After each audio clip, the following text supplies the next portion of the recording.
যাবেন না, আপনাকে সবকিছুর হিসেব দিয়ে এখান থেকে যেতে হবে।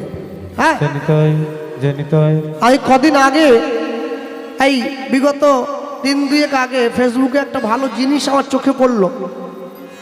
একটা ছোট্ট মেয়ের একটা কঠিন অসুখ হয়েছে, আর সেই অসুখটা থেকে মুক্তি পাওয়ার জন্য তার একটা ইঞ্জেকশনের একটা ওষুধের দরকার। তা সেই ওষুধটা তার দেহে ইঞ্জেকশনের আকারে শরীরে প্রবেশ করাতে হবে। তো তার পরিবার ফেসবুকে অ্যাডভার্টাইজ দিয়েছে যে ওই ইঞ্জেকশনটা মানে ওষুধটার দাম নাকি 16 কোটি টাকা। তা ভারতবর্ষের মানুষের কাছে গিয়ে তারা অনুরোধ জানিয়েছে যে ওই একটা QR কোড দেওয়া আছে, বলছে আপনারা ওটার মধ্যে দিয়ে 1 টাকা 1 টাকা 1 টাকা করে সাহায্য করলে তাহলে আমাদের ছোট শিশুটা প্রাণে বেঁচে যায়। আশ্চর্য কি জানেন? আশ্চর্য এখানে নয়, 16 কোটি টাকার ওষুধ দিলে হয়তো মেয়েটা বেঁচে যাবে, হয়তো তার পরিবারবর্গ তাকে চেষ্টা করবে বাঁচাবার জন্য, বা যারা এইটা ভারতবর্ষের মানুষ যারা এই পোস্টটা দেখতে পাচ্ছে তারা দেখে হয়তো তার জন্য সাহায্যও করবে। কিন্তু এই অসুখটা সেরে গেলে মেয়েটা প্রাণে বেঁচে যাবে। আমরা প্রত্যেকটা ভারতবাসী, আমরা প্রত্যেকটা জগৎ জীব, আমাদের জীবনে সব থেকে একটা বড় অসুখ আছে, যে অসুখটার নাম হচ্ছে ভবরোগ। যেখান থেকে আমরা চাইলেও কষ্ট করে বেরোতে পারবো না। এমনই একটা রোগ না, এটা দেওয়ার সময় সংসারে দিয়েই আমাদেরকে পাঠানো হয়েছে। রামকৃষ্ণ পরমহংসদেব বিবেকানন্দকে বলেছিলেন, জানিস তো নরেন, যখন ছোট্ট শিশুটার জন্ম হয় না, জন্মাবার পরে 3 বার কাঁদে, ওয়া ওয়া করে 3 বার কাঁদে। বলে 3 বার কেন কাঁদে? রামকৃষ্ণদেব উত্তর দিয়েছিলেন, 3 বার কাঁদে কেন জানিস? বলে এ কাহা এ কাহা এ কাহা, আমি কোথায় এলাম, আমি কোথায় এলাম? গর্ভে ছিলাম, যোগে ছিলাম, ঘুমে পড়ে খেলাম মাটি, দাত্রীতে কাটিল নারী, মায়ার বেড়ি কিসে কাটি। দাত্রী নারী কেটে আলাদা করে দিয়েছে দেহটা। আসতে শুধু ওই রাধা গোবিন্দ মন্দিরে দাঁড়িয়ে একটুখানি ঘুরে মেলায় একটু ফুচকা খেয়ে তারপরে খিচুড়ি খেয়ে বাড়িতে গিয়ে শুয়ে পড়লে হবে না, জীবনের মূল্যায়ন করতে শিখতে হবে। তো হ্যাঁ, মনে রাখবেন, মন্দিরটা মন্দিরের জায়গাতেই থেকে যাবে। আজকে যে কমিটি আছে কালকে সে কমিটি হয়তো থাকবে না, কিন্তু মন্দিরটা থাকবে। আগামী বছরে আবার উৎসব হবে, আবার আরো ভালো ভালো কীর্তনীয়রা আসবে, আবার খিচুড়ি পাবেন। কিন্তু মনে রাখবেন, জীবনের মূল্যবোধ যদি একবার হারিয়ে যায় না, আর কিন্তু ফিরে পাবেন না। মানুষ যদি একবার অসৎ পথে চলে যায়, সৎ পথে ঘুরে আসা খুব কঠিন আছে। তাই জীবনে কোনোদিন যত কষ্ট হোক অসৎ হবেন না। যদি একবার অসতের হাত ধরেছেন, রবীন্দ্রনাথ ঠাকুর লিখেছিলেন, আম্র কহিছে শুনো হে মাকাল ভাই, আছিনু বনের মধ্যে সমান সবাই। আম গাছটা বলছে মাকাল ফলের গাছকে, তুমিও গাছ আমিও গাছ, তুমিও ফল দাও আমিও ফল দিই। তফাৎ কি? মানুষ লইয়া এলো আপনার রুচি, মূল্যভেদ ঘুচে গেল, সাম্য গেল টুটি। মানুষ তোমাকে গ্রহণ করেনি, আমাকে গ্রহণ করেছে। তাই তো আমি খোড়া হয়েও 200 টাকা কিলো। খোড়া মানে আমি ল্যাংড়ার কথা বলছি। ল্যাংড়া ল্যাংড়া মানে তো খোড়াই হলো নাকি? খোড়া আম 200 টাকা কিলো। মানুষ তো রুচি এনেছে। তা মানুষ যদি রুচি আনে, সেই রুচির বশে এত মূল্যবোধ বেড়েছে। তাই জীবনে যদি মূল্যবোধের বিচার করতে চান, আপনাকে সহজ হয়ে যেতে হবে। তোমার লাগবে না জপ, লাগবে না ধ্যান, তন্ত্র মন্ত্র লাগবে না। আগে সহজ হও, তুমি সহজ হলেই পাবে ঠিকানা। তোমাকে সহজ হয়ে যেতে হবে, তোমাকে সরল হতে হবে। তুমি, আমার বাবা বলতেন, বলে জানো কৃষ্ণ, মনে রাখবে তুমি একদিনকে অনেক বড় জায়গায় যাবে, আমি আশীর্বাদ করে গেলাম। শোনো, তুমি কপালে তিলক দিয়েছ, গলায় মালা দিয়েছ, ভগবানের নাম স্মরণ করো, একাদশীর দিন তোমার গান নেই, ছুটি, তুমি বাড়ির দোতলার বারান্দায় ঘুরে ঘুরে মালা জপ করছো। আর এমন সময় তুমি দেখছো গ্রামের কিছু মায়েরা এসে তোমার বাড়ির জলের কল থেকে তারা জল নিয়ে ঘরে ফিরে যাচ্ছে। তুমি কাউকে কিছু না বলে সকলের অলক্ষ্যে গিয়ে জলের কলটায় তালা দিয়ে দিলে। তুমি মনে রেখো বাবা, শেষ জীবনে কিন্তু তোমাকে জল বিনেই চলে যেতে হবে। তাই মালা তিলক তোমাকে রক্ষা করতে পারবে না। তাই সবার আগে না কর্মটা ভালো করবে। কর্ম তোমার ভালো হলে ভাগ্য তোমার দাসী, আর হৃদয় তোমার ভালো হলে ঘরেই মথুরা কাশী। চারদিকে ছুটে যাও, গয়া যাও, কাশী যাও, মথুরা যাও, বৃন্দাবন যাও। তুমি নবদ্বীপে গিয়ে যদি পেঁয়াজি কিনেই খাবে, নবদ্বীপ কেন গেছো? উস্তি বাজারে কিনে খাও। হ্যাঁ, নবদ্বীপ আমিষ খাওয়ার জায়গা হলো।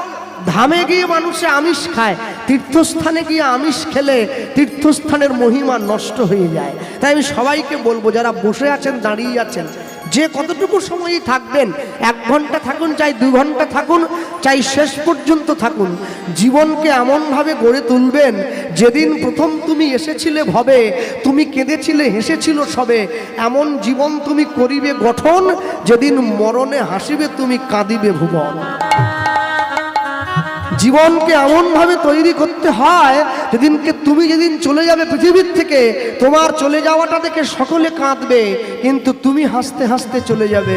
সেদিন তুমি বুঝবে জীবন আমার সঠিক করে গঠন হয়েছিল। রাখবেন, আমাদের জীবনে চাওয়া পাওয়া কোনোদিন ফুরোবে না, আমাদের জীবনের আকাঙ্ক্ষা কোনোদিন ফুরোবে না। তাই আকাঙ্ক্ষার আগুনটাকে নেভাতে গেলে সবার আগে নিজেকে একটু আকাঙ্ক্ষা থেকে দূরে সরে আসতে হবে। আসতে কথা না। এই যে আজকে ইউটিউবে ছেলেগুলো সব এসেছে ভিডিও করার জন্যে, আমাকে কমিটি দাদা ভাই একজন গিয়ে বলল, দাদা ওরা সকলে ছুটে এসেছে ভিডিও রেকর্ডিং করবে, তো আমাদের একটা আর্জি আছে। আমি বলি বলুন। বলে আমাদের আর্জি, আমাদের মন্দিরে রাধা গোবিন্দের সেবায় ওরা যেন কিছু একটু দেয়। আমি বললাম আপনারা আলোচনা করুন, আলোচনা করে একটা সিদ্ধান্ত করে ওদেরকে জানান, ওরা সাধ্য মতো দেবে। তারপর আলোচনা হয়েছে, ওরা দিয়েছে।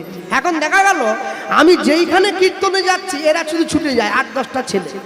তারপরে একদিনকে চিন্তা করলাম যে এরা যখন ছুটে যাচ্ছে তাহলে আমার ব্যবসা ভালো হচ্ছে, মানে আমার সঙ্গে এদেরও ভালো হচ্ছে, নাহলে ছুটছে কেন?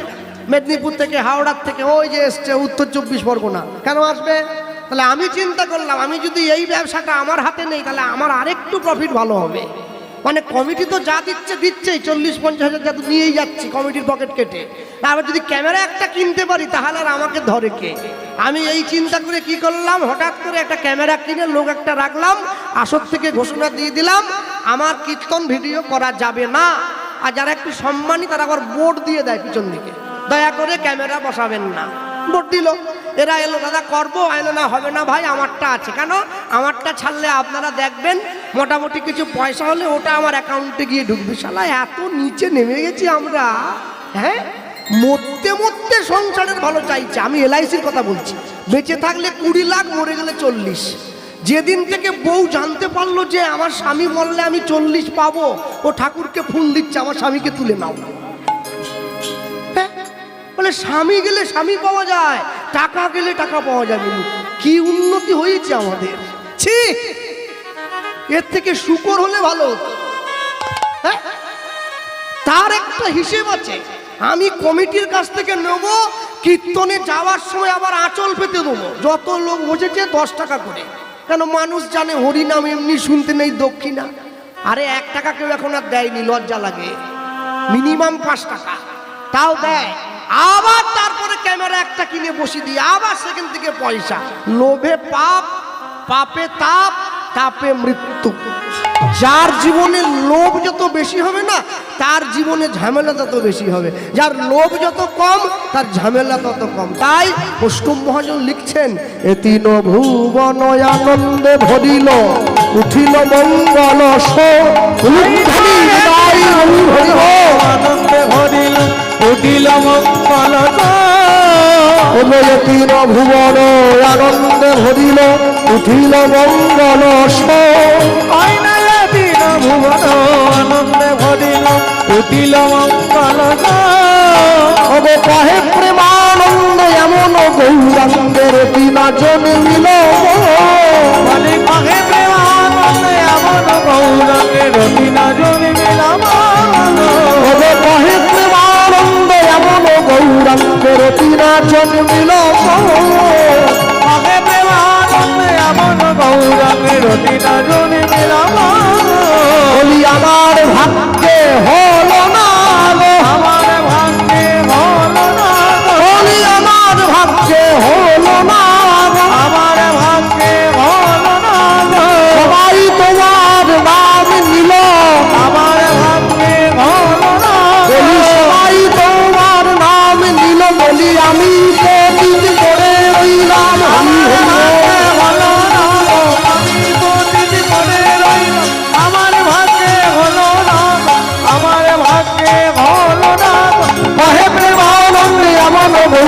রতিনা জন্মিল মায়ের প্রেমানন্দে এমন গৌরাঙ্গে রতিনা জন্মিল রতিনা ভুবন আনন্দে ভরিল উঠিল মঙ্গল স্বর মঙ্গল কহে প্রেমানন্দ এমন গৌরাঙ্গে এমন গৌরাঙ্গে রতিনা জন্মিল মোর রতিনা রতিনা জন্মিল চলুন ছোট্ট করে গৌরচন্দ্রিকা শেষ করলাম। লীলা মাধুর্যের মধ্যে প্রবেশ করতে গিয়ে আমরা একযোগে সবাই একসঙ্গে করে করতালি দিয়ে বলে নিতেই পারি, যে যেখানে যে স্থানে বসে আছি একসঙ্গে বলবো, তারপরে হরিনামে প্রবেশ। বলতে গিয়ে বলবো, একসঙ্গে বলবো, কেউ যেন বাদ না যায়। হরিনাম সংকীর্তনে সবার অধিকার। আমরা বলবো কৃষ্ণ নাম কৃষ্ণ নাম কৃষ্ণ নাম করো কৃষ্ণ নাম কৃষ্ণ নাম কৃষ্ণ নাম করো। একটু হাত তোলা যায়? এবার মায়েরা কোনের দিকে হাত বাড়িতে রেখে এসছো নাকি? চলো। যদি আপনি যখন আনন্দে থাকবেন, আপনি যখন সুখে থাকবেন, সুখে থাকার সময় যদি আপনি বিচলিত না হন, যদি আপনি সুখে থাকার সময় আনন্দিত না হন, তাহলে দেখবেন দুঃখে আপনি কষ্ট পাবেন না। আপনি সুখে যতটা নেচে উঠবেন, দুঃখে আপনাকে অতটাই কাঁদতে হবে। তাই সুখটাকেও জীবনে সমানভাবে গ্রহণ করুন, দুঃখটাকেও জীবনে সমানভাবে গ্রহণ করুন। রঘুনাথ দাস গোস্বামীকে মহাপ্রভু এই কথাটাই বলেছিল, ভালো না খাইবে ভালো না পরিবে অমানি মান কৃষ্ণ নাম সদা লবে। শোনো রঘুনাথ, তুমি তো জমিদারের ছেলে, তুমি ভালো খাবে না, ভালো পড়বে না, আর যে মান পাওয়ার যোগ্য নয় তাকে তুমি মান দেবে, দেখবে তুমি সুখী হবে, তুমি সুখী হবে। কেন? সবসময় মনে রাখতে হয়, মানুষের জীবনের সুখ আর দুঃখ দুটো পরস্পর ভাইয়ের মতো। সুখ দুঃখ দুটি ভাই, সুখের লাগিয়া করে যে প্রীতি, দুঃখ যায় তার ঠাঁই। আপনি যত সুখের পিছনে ছুটে যাবেন, দুঃখ তত বেশি আপনাকে তাড়া করে বেড়াবে। তাই সবসময় সুখের পিছনে ছুটে না গিয়ে মাঝে মাঝে দুঃখকে বরণ করে নিতে শিখুন। যদি দুঃখকে বরণ করে নিতে শেখেন, তাহলে দেখবেন আপনি সুখ পেলেও বিচলিত হচ্ছেন না। আর যদি বিচলিত না হন, তাহলে আপনাকে দুঃখ দেওয়ার ক্ষমতা এই জগতে কারণ নেই। কেন? আমরা প্রত্যেকে মনুষ্য জীব, আমাদের জীবনের লক্ষ্য শুধু চারটে জায়গায় সীমাবদ্ধ: আহার, নিদ্রা, ভয়, মৈথুন। এই চারটে। এই যে মায়েরা বসে আছেন না, বা দাঁড়িয়ে আছেন, মনে রাখবেন, যে পাড়ার বউ সব থেকে দেখতে সুন্দরী সে আদর্শ গৃহবধূ নয়। যে মেয়েটা সব থেকে বেশি শিক্ষিত হয়ে আপনাদের পাড়ায় কারো বাড়িতে বৌমা হয়ে এসেছে সে আদর্শ বৌমা নয়। যে মেয়েটা সব থেকে ভালো রান্না করতে পারে আপনাদের পাড়ায় বৌমা হয়ে এলো, সে সব থেকে আদর্শ গৃহবধূ নয়। তাহলে আদর্শ গৃহবধূ কে?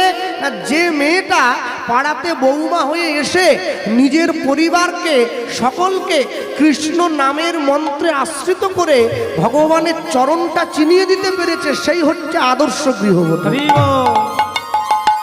আদর্শ গৃহবধূ হতে গেলে তার জন্য অনেক কষ্ট সাধ্য করতে হয়। ঠিক তেমনি আদর্শ মানুষ হতে গেলেও তার জীবনে অনেকটা কষ্ট করতে হয়।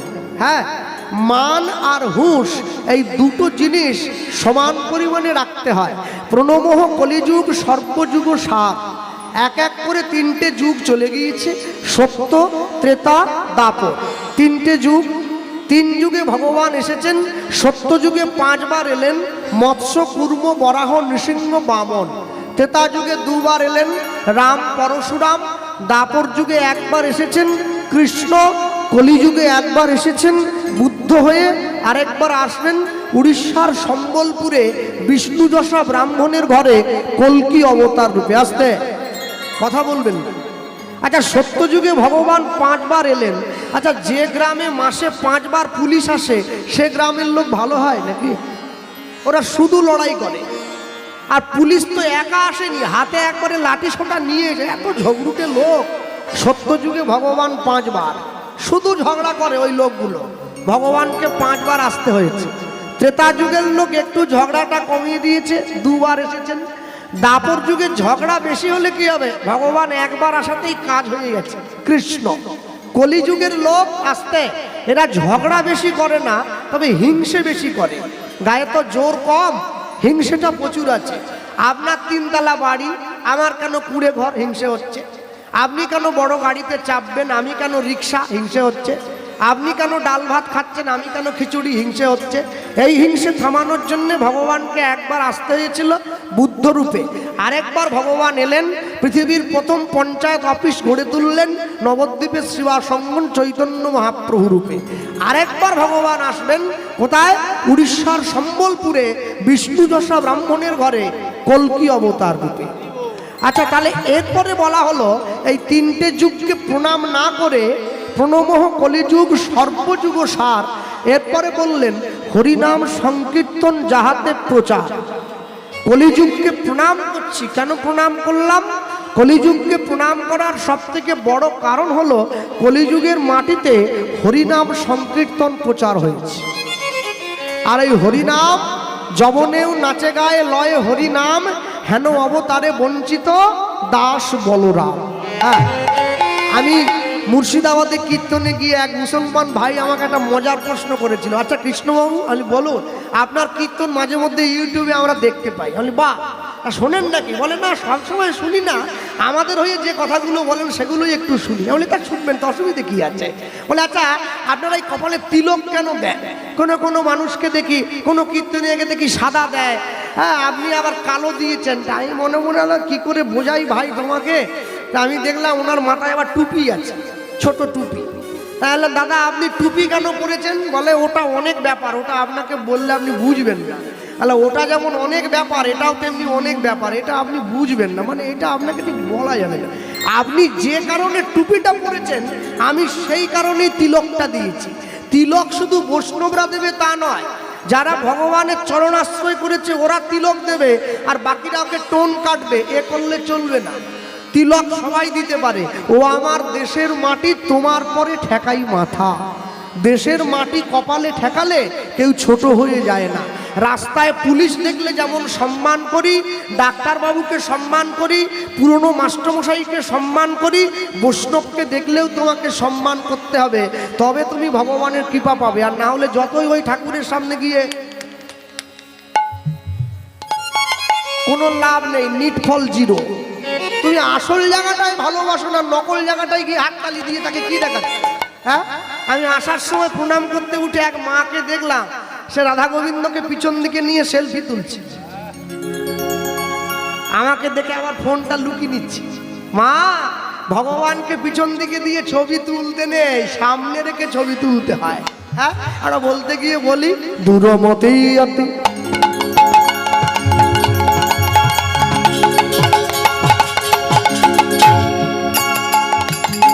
দূরমতি অতি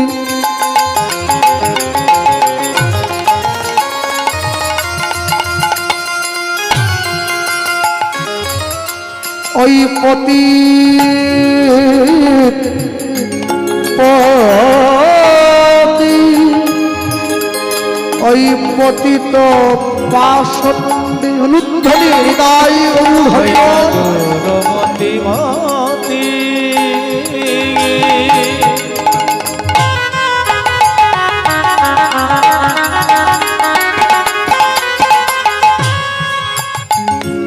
অগপতিত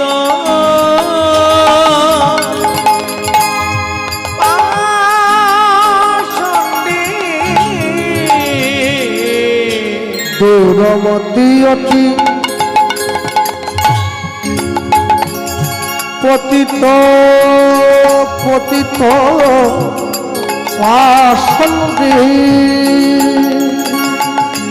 ওই না দূরমতি মতি পতিত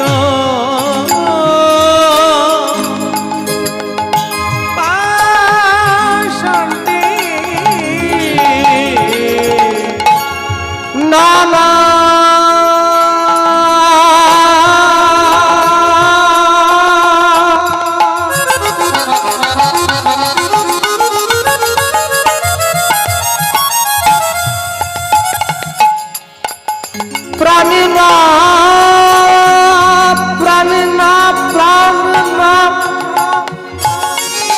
প্রাণনাথ মারিল কারে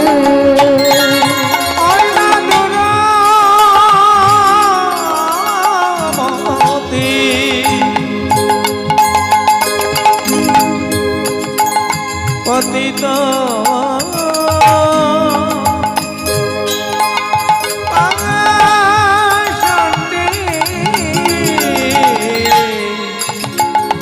নানা বাণী না মানিল প্রাণে না মানিল প্রাণে না মানিল প্রাণে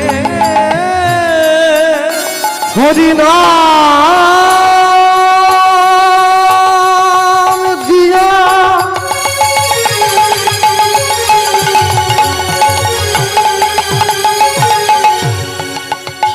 জীবের হৃদয় সধিল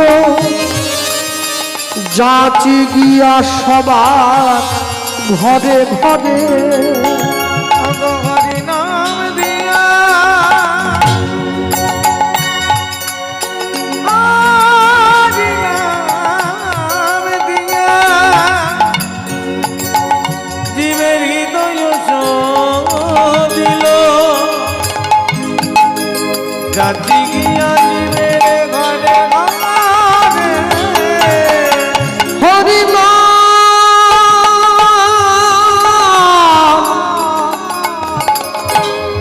হরিনাম দিয়া জীবের হৃদয় সৌধিল যাচি গিয়া সবার ঘরে ঘরে হরি নাম দিয়া হরি নাম দিয়া জীবের হৃদয় দিল